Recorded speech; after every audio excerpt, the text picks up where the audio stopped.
planned. She does. Lacey, you remember Mia? Mia, this is Lacey. Let's go ahead and mute Carol. There we go.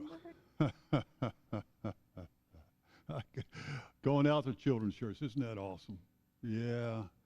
Miss Mia and Lacey heading on out there, and Kirsten will be teaching this morning.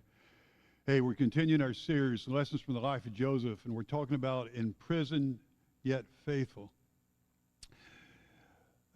Have you ever been blamed for something you did not do? Maybe you were younger and you had an older brother or sister, and they did something they should not have done, and your parents found out about it, and they wanted to get to the bottom of the whole thing, and so they started questioning all the siblings, and because your older and brother's story was more convincing than your story, you got blamed and punished for what your brother and sister did. That ever happened to anybody? All right, here's the deal. I was the oldest brother, all right, so it never happened to me. It always happened to those who were down the line in my family. Or maybe you're married, your spouse, okay. And you say something and you do something and you don't know what you said and you don't know what you did, but you know just what's going on at home. You know it's not the right thing. Something's not quite right. You know, and I don't know how many times I've run around our home and said, but I didn't do anything. I didn't do anything. Or maybe you're at the Eden Center, you know, and something bad goes down at the Eden Center, and they're trying to find out who did it. And we talked about, hey, it's one thing so someone else to get credit for the good that you did, but it's something totally different for you to be blamed for the bad that they did. You know, being blamed for something you didn't do, and then worse than that, getting punished or being even severely punished. And that's Joseph's story this morning again. This story just keeps on going. I'm going to do a little backstory. I want you all to help me rebuild it a little bit, go through it. It's been a couple of weeks. We've been on vacation. We're back now. All right, Joseph is the year about 1600 BC.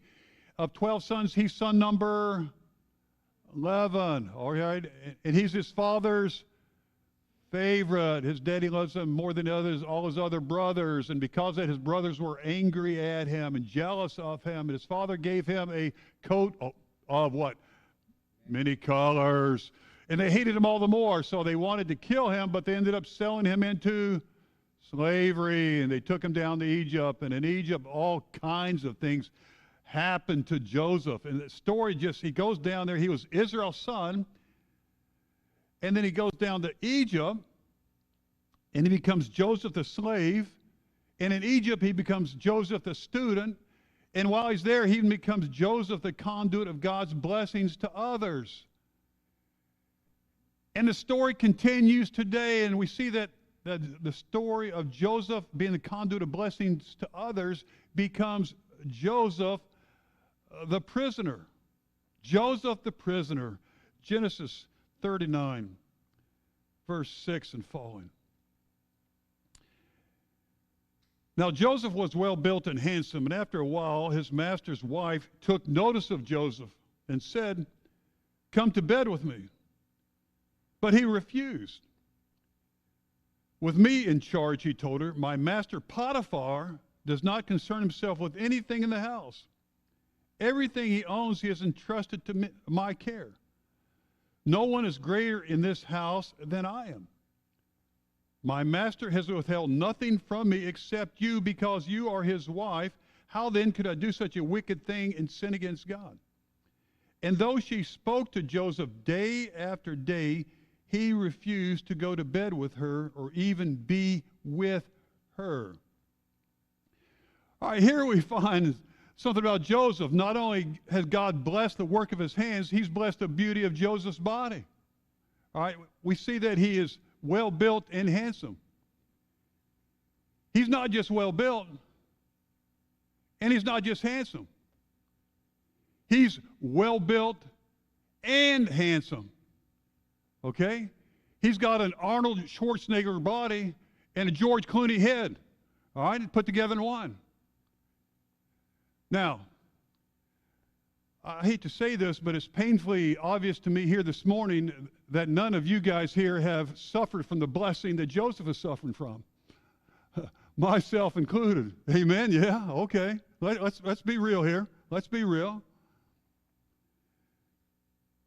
But Joseph was well built and handsome, and Potiphar's wife was not blind, and she took notice of this young man. Not once, but day after day after day, she asked him to come sleep with her. Now, let's not forget, not only is Joseph well built and handsome, he's probably about 20, 21, 22 years old. So he has all the hormonal passion of a young man of his age. Yet he refused to go to bed with her, to even be with her. And then we find out what is the driving motivation in Joseph's life that would cause him to act and to live out the way he did. And it's really on two different levels here. He acknowledges two things. One is the human level. He said, verse 9, no one is greater in this house than I am. My master has withheld nothing from me except you, because, he says this, because you are his wife. You know, sleeping with another man's wife, the Bible calls it adultery, or it's a sin. And this sin is a sin against another human being, because it is a betrayal of trust with another human being. It always destroys a relationship with another person. And it causes anger and division with this other person. And it destroys any relationship you might have had with this other individual. As such, sleeping with another man's wife is wrong always. Now, there are some things in life that are wrong simply because they are wrong. Now, here's a shocker. All right, everybody ready? Here's a shocker. There are absolutes. There are absolutes in our life, the way God has wired us and created us and what the lives that God has given us. You know, there are things that are right because they are inherently right. There are things that are wrong because they're inherently wrong. Everything is not relative all the time. And who says so? You say, Scott, who says so? Well, God says so. In fact, adultery did so much harm to human relationships with other individuals. God included this in the 10 Commandments and said, you shall not commit adultery ever. Ever.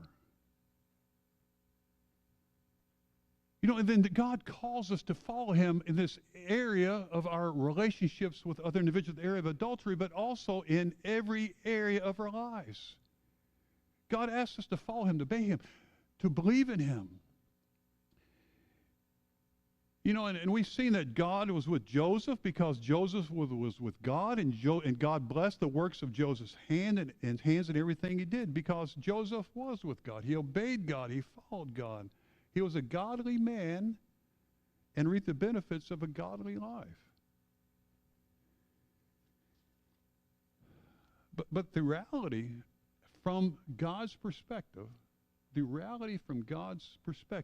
on our lives is the blessings of a godly life come to those who live life God's way. All right, say that with me. The blessings of a godly life come to those who live life God's way. You see, wrapped up in this is the understanding that we will only be able to realize and have the life that we've been created to live as we follow God's way, who gave us life. Everything Potiphar owned, he entrusted to Joseph's care, everything. So Joseph absolutely refused to betray Potiphar's trust and sin against him and hurt him by going to bed with his wife. You see, we have these things we do as human beings when we sin and we don't live life God's way and we don't live life the way we've been created to live. that it causes irreparable harm in our relationships with other human beings. And there are things that we have done to other people that have hurt our relationships with them. And there are things that other people have done to us that have hurt their relationship with us. And when we sin and we don't live life God's way, these relationships are destroyed. But even greater than our relationships with each other is our relationships with God. Because it said, not only, she is his wife, but he said, how can I do this and sin against God?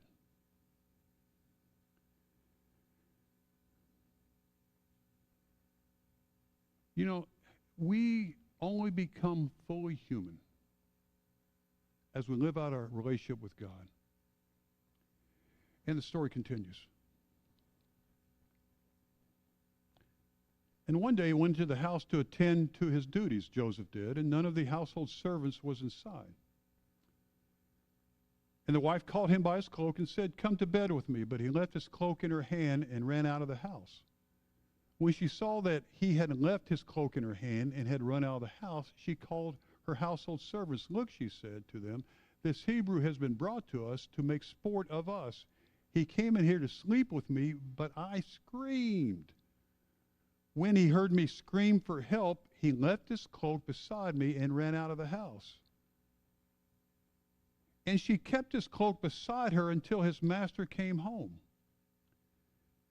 Then she told him this story: that Hebrew slave you brought us came to me to make sport of me, but as soon as I screamed for help, he left his cloak beside me and ran out of the house. When his master heard the story, his wife told him, saying, "This is how your slave treated me." He burned with anger. Joseph's master took him and put him in prison, the place where the king's prisoners were confined. See, Joseph is faced with a decision of choice here. He stands here in the crossroads of life, as many of us have been in that crossroads. And he has a choice of choosing the easier wrong and giving into temptation, or choosing the harder right and following God in life.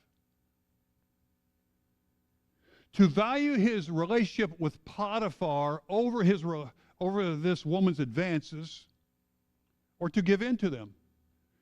To value his relationship with God over this woman's advances, or to give in to them. The choice of the easier wrong of allowing this person to seduce him, or walking away to live the life that God wanted him to live. In the easier wrong is always so very easy, isn't it? Here they were alone in this house. I'm sure it's a huge house. He was captain of the guard. No one else is there. No one. She had asked all the servants to leave the house. Just this woman, this wife, and Joseph. And she had been tempting him, chasing him, pursuing him day after day. And he'd been saying no, and leaving, but now it's just him and her. And he could have given in to temptation. And no one else would have ever known about it. No one else was there. She wouldn't have told her husband. She would have been out of her mind if she told her. And Joseph was not going to tell her husband. No one else was there in this space. After all, they were consenting adults. So what harm would it do anyhow?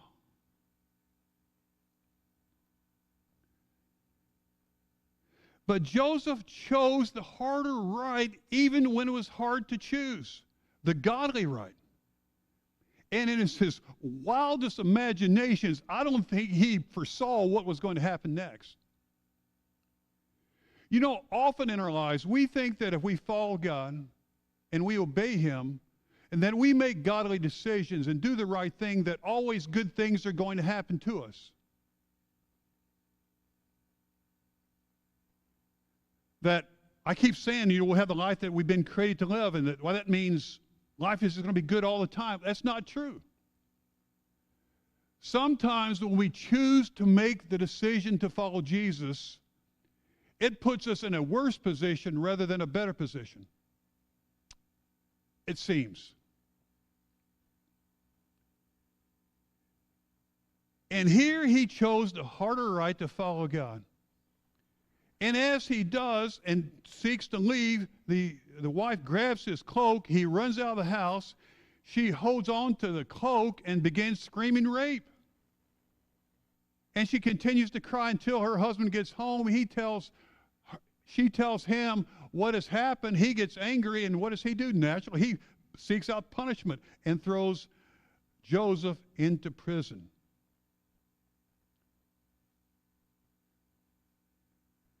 But God was still with Joseph in prison.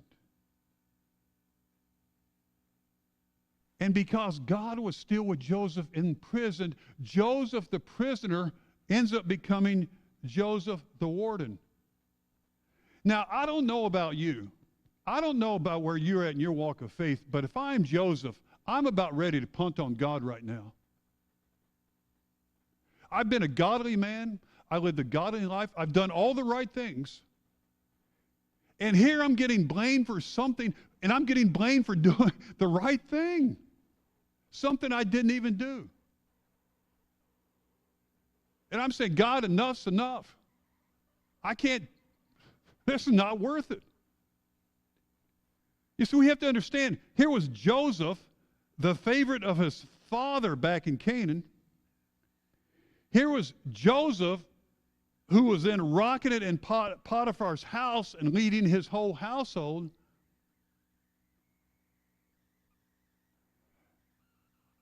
And now here is Joseph in prison. It seems like instead of his life being blessed by God, by following God, his life is being cursed by God. And this is the second time he has lost his coat. The first time was when his brothers took it from him. The second time because this woman took it from him. But even though he lost his coat, he did not lose his character. And even though he lost his freedom, he did not lose his faith in God. But even more than this, God did not lose his faith in Joseph.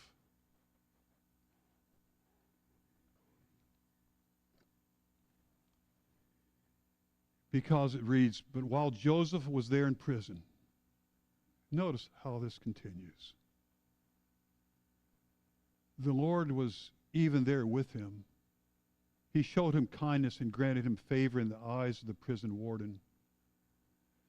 So the warden put Joseph in charge of all those held in the prison, and he was made responsible for all that was done there. And the warden paid no attention to anything under Joseph's care, because the Lord was with Joseph and gave him success in whatever he did. Doesn't this sound like a repeating theme throughout Joseph's life story? The Lord was with him. Showed him kindness. The Lord was there with him. And the warden put everything under Joseph's care. You know, it may not have looked like it, and it may not have felt like it, but God was with Joseph when he was back home in Canaan. It may not have looked like it, and may not have felt like it, but God was with Joseph every time this wife tempted him to sin. It may not have looked like it, and it may not have felt like it, but God was even there with Joseph in prison. And God is still with Joseph because Joseph is with God. And it may not look like it. It may not feel like it in your life, but God is still with you. God is still with you in your pain. God is still with you in your disappointment. God was still with you in your despair. God is still with you when you don't even think you can get up the next day. I want you to hear this, that God is still with you. God still has faith in you. And he's just hoping and trusting that you will have faith in him. Because the Lord was with Joseph, he showed him kindness and granted him favor in the eyes of the prison warden. And he had success in whatever he did. And because the Lord was with Joseph, and he was doing so well, the prison warden trusted Joseph and put all the prisoners under his care. And lo and behold, Joseph the prisoner becomes Joseph the warden. Even in prison, God was there with Joseph, doing behind the scenes what Joseph could not see or fully understand. Working his will out in Joseph's life, even though it didn't look like it, it didn't feel like it. And the same God that was with Joseph is with you too. All that he asks for us, from us, is that we give our lives and be with him. God is for us. He's just waiting for us to be for him, to be with him, to give our lives to him and love him and love him and love him and serve him and follow him.